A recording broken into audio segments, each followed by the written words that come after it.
विद्यार्थी मित्रांनो, मी आहे रेणुका तांगडे। स्वागत आहे तुमचं आपल्या YouTube चॅनल वरती। तर आपण मागच्या व्हिडिओमध्ये सर्वनाम बघितले। तर आज आपण शब्दाच्या जातींमधलंच विशेषण बघणार आहोत। शब्द सर्वनामानंतर जे येतं तेच म्हणजे विशेषण। तर आज आपण विशेषण अभ्यासणार आहोत। तर मग नेमकं विशेषण म्हणजे काय? विशेषण कशाला म्हणतात माहित आहे का तुम्हाला? सर्वनाम जर तुम्ही आपला सर्वनामाचा व्हिडिओ जर तुम्ही बघितला नसेल तर आपल्या YouTubeच्या डिस्क्रिप्शन बॉक्स मध्ये त्याची लिंक दिलेली आहे, तिथे जाऊन तुम्ही बघू शकता। तर विशेषण कशाला म्हणतात? आपण काही शब्द मी तुम्हाला इथे लिहून दाखवते म्हणजे तुमच्या लक्षात येईल। जसं की बघा, काळा कुत्रा, काळा कुत्रा, हिरवा पक्षी, 5 मुले, 5 मुले। तर बघा हे काय आहे? हे बघा, हे काय? कुत्रा काय झाले? नाम झालं। नाम पण आपण अभ्यासला आहे। तुम्ही बघितलाच असेल आपला याच्या अगोदरचा व्हिडिओ, नाम आपण अभ्यासला आहे। तर नाम, कुत्रा काय झाला आहे? नाम झालेला आहे। पक्षी काय आहे? एक नाम आहे। मूल काय आहे? एक नाम आहे। तर नामाबद्दल विशेष माहिती सांगणाऱ्या शब्दाला काय म्हणत असतात? विशेषण असं म्हणत असतात। म्हणजे कुत्रा कसा आहे? तर काळा आहे। पक्षी कसा आहे? तर हिरवा आहे। मुलं किती आहेत? तर 5 आहेत। तर हे काय झाले आहेत? नामाबद्दल विशेष माहिती हे शब्द सांगत आहेत, म्हणूनच यांना काय म्हटलं जातं? विशेषण असं म्हटल्या जातं। व्याख्या पण तुम्ही अशाच प्रकारे करू शकता की नामाबद्दल विशेष माहिती सांगणाऱ्या शब्दाला काय म्हणतात? विशेषण असं म्हणत असतात। तर विशेषणाचे सुद्धा काय आहेत? 3 प्रकार पडतात। ते 3 प्रकार आपण बघूया। तर पहिला बघूया आपण गुण विशेषण। मग गुण विशेषण म्हणजे काय? गुण विशेषण कशाला म्हणतात? गुण विशेषण। तर बघा, गुण विशेषण, गुण विशेषण काय? ज्या विशेषणाच्या योगाने कोणत्याही प्रकारच्या नामाचा गुण किंवा विशेष दर्शवला जात असेल तर त्याला काय म्हणतात? गुण विशेषण म्हटल्या जाते। ज्या विशेषणामध्ये नामाचा गुण किंवा विशेष दर्शवला जाईल की ज्यामध्ये गुण आला आहे किंवा कोणता तरी विशेष असं ह्या शब्दामध्ये आलेला आहे, त्याला काय म्हटलं जातं? गुण विशेषण असं म्हटल्या जातं। जसं की शुभ्र ससा, नामाचं काय आहे? इथं नामाचा एक गुण दर्शवला आहे। सशाविषयी एक गुण आहे की ससा कसा आहे? शुभ्र आहे। दुसरं बघा, काय काय घेता येईल? दुसरं की लाल टोमॅटो, लाल टोमॅटो, टोमॅटो कसा आहे? लाल आहे। कसा आहे टोमॅटो? लाल आहे। तिसरा आणखी काय घेता येईल? काळी मांजर,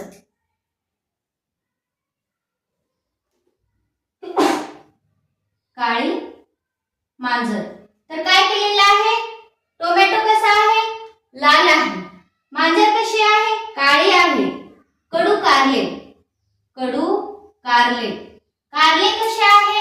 कडू आहे। नामाबद्दल काय केलेलं आहे? इथे त्यांचा जो गुण असतो तो इथे दर्शवलेला आहे। म्हणजे नामाबद्दल कोणताही प्रकारचा गुण जर तुम्हाला तिथे दिसत असेल तर तो कोणते विशेषण झाले? गुण विशेषण झाले। तर आपण दुसरं बघूया। दुसरं येतं बघा, संख्या विशेषण। काय येतं? संख्या विशेषण। याच्यामध्ये बघा, त्या नामामध्येच बघा संख्या विशेषण। संख्या विशेषण म्हणजे ज्या विशेषणाच्या योगाने नामाविषयी संख्या दर्शवली जात असेल त्या विशेषणाला काय म्हणायचं? संख्या विशेषण असे म्हणतात। की ज्या नामाच्या योगाने जर तिथे संख्या दर्शवली जात असेल, कोणत्याही प्रकारची जर संख्या असेल तर त्याला कोणतं विशेषण म्हटलं जाईल? संख्या विशेषण तिथे म्हटल्या जाईल। जसं की 10 मुले, 10 मुले, मुले किती आहेत?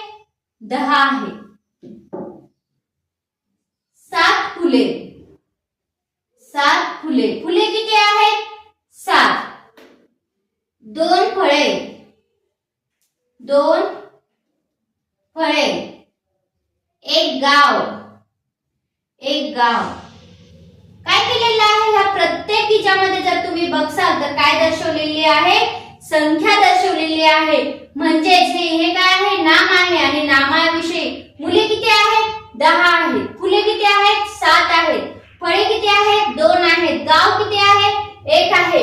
तर प्रत्येक नामाविषयी जे विशेषण इथे दाखवलेले आहे ते विशेषण कशाच्या स्वरूपात दाखवलेले आहे, संख्येच्या स्वरूपात दाखवलेले आहे. याच्या अगोदर आपण काय बघितलं की कडू, शुभ्र, काळा, पांढरा आणि परत काय अशा प्रकारचे विशेषण आपण तिच्यामध्ये बघितले. पण इथं हिरवा, इथे काय दाखवलेली आहे, एक प्रकारची संख्या दाखवलेली आहे. संख्या विशेषणामध्ये कुठेही जर संख्या येत असेल तर समजून घ्यायचं ते कोणत्या विशेषणामध्ये मोडतं, तर संख्या विशेषणामध्ये मोडत असतं. तर यालाच काय म्हणतात, संख्या विशेषण असं म्हणत असतात. आता बघा तिसरं आहे बघा सार्वनामिक विशेषण. सार्वनामिक विशेषण म्हटल्यानंतर थोडं तुम्हाला कन्फ्युजन होईल की नेमकं सर्वनाम तर आपण बघितलं आहे, हे सार्वनामिक विशेषण काय आहे. सार्वनामिक विशेषण, मग सार्वनामिक विशेषण म्हणजे नेमकं काय. सर्वनाम तुम्ही बघितलं की नामाच्या जागी येणाऱ्या शब्दाला काय म्हणत असतात, सर्वनाम म्हणत असतात. मग विशेषणामध्ये बरं कसं सर्वनाम येईल, तर तुम्ही बघा कसं येईल, माझी साडी, माझी साडी किंवा माझा ड्रेस. तो मनुष्य,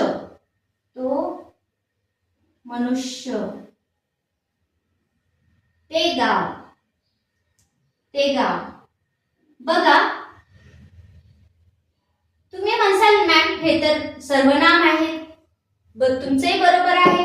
आपण याच्यामध्ये बघितलं की तो, ती, ते, माझे, माझा, यांचे हे जे आहेत नामाबद्दल वापरल्या जाणाऱ्या शब्दाला काय म्हणतात, सर्वनाम म्हणतात. मग विशेषणामध्ये सर्वनाम का बरं आलं, तर एक गोष्ट तुम्हाला लक्षात घ्यायची आहे की नामाबद्दल वापरल्या जाणाऱ्या शब्दाला सर्वनाम म्हणतात. पण इथे काय झालेलं आहे की नाम सुद्धा आलेलं आहे आणि सर्वनाम सुद्धा आलेलं आहे. पण हे जे सर्वनाम आलेलं आहे हे कुणासाठी आलेलं आहे, ह्या नामासाठी आलेलं आहे. नामाच्या जागी आलं आहे का, नाही. तर नाम पण आलं आहे आणि सर्वनाम पण आलेलं आहे. तर मग याला काय म्हणतात, सार्वनामिक विशेषण असं म्हणतात.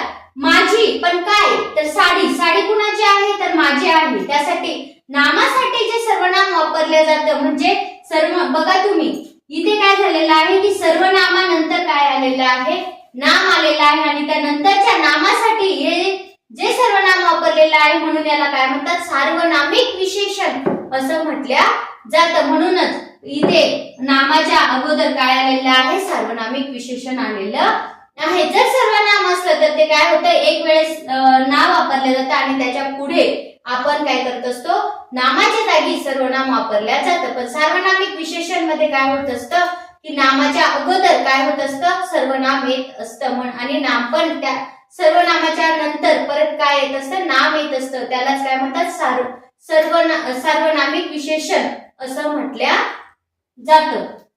त्यानंतर तुम्हाला एक सांगायचं आहे की विशेषण हे सेपरेट येत नसतं, ते कुणासोबत येतं, जर नाम असेल तरच काय होत असतं, विशेषण येत असतं. आणि परत एक गोष्ट सांगते तुम्हाला, हे बघा काळा कुत्रा, तर हे काय झालं बघा, हे काय झालेलं आहे, नाम झालेलं आहे, बरोबर. हे काय झालंय, विशेषण झालेलं आहे, बरोबर.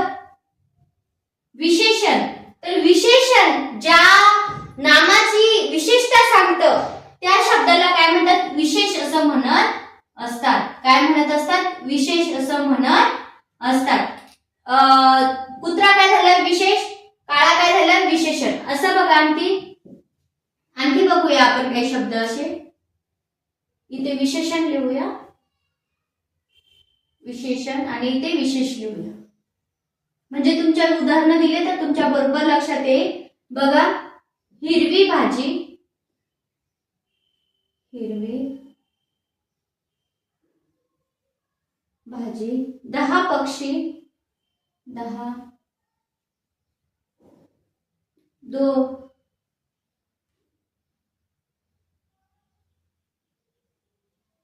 पांढरा ससा.